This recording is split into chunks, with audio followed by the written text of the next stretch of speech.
આજનો જે વિડિયો છે એ છે ઓક્સિજન ટોપિક ઉપર કે ઓક્સિજન શા માટે આપણી સ્કિન માટે પણ જરૂરી છે. તો જ્યારે કોઈ ફેશિયલ ક્લીનઅપ કે કોઈ પણ ટાઈપની ફેસ ટ્રીટમેન્ટ આપણે કરતા હોય તો એ પછી ફેસમાં તમને ચેન્જીસ જોવા મળતા હોય છે. એનું કારણ હોય છે પ્રોડક્ટ અને એના ઇન્ગ્રેડિયન્ટ.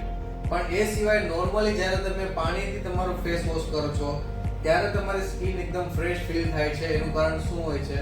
એનું કારણ હોય છે પાણીમાં રહી ગયેલું ઓક્સિજન. એ ઓક્સિજન તમારી જે સ્કિન છે એના સેલને બ્રીથ કરાવે છે, એમાં ઓક્સિજન જાય જેના લીધે એ સ્કિનના જે સેલ્સ છે એ થોડા વધારે બૂસ્ટ થાય છે અને પોતાનું વર્ક વધારે ફાસ્ટ કરે છે.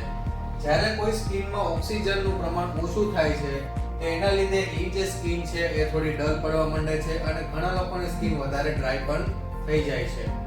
તો નોર્મલી તમે સ્કિનને ફ્રેશ કરવા માટે પાણીથી જ્યારે ફેસ વોશ કરો છો તો ખાલી તમારી સ્કિન ઉપર તમે પાણી એપ્લાય કરતા નથી.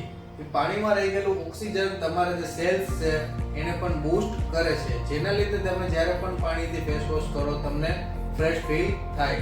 તો ઓક્સિજન ખાલી તમારી સ્કિનને બ્રીથ કરાવવા માટે હોતું નથી, એનાથી તમારા જે સેલ્સ હોય છે એને પણ બહુ વધારે સારું બૂસ્ટ મળે છે, જેના લીધે સેલની જે સાયકલ છે એ કન્ટિન્યુઅસ ચાલુ રહે છે. આવા જ વિડીયો જોવા માટે અમારી YouTube ચેનલને સબસ્ક્રાઇબ કરો અને Instagramમાં ફોલો કરો. અને એકેડમી ઇન્ક્વાયરીઝ માટે નીચે દઈ ગયેલા કોન્ટેક્ટ નંબર ઉપર તમે કોલ કરી શકો છો.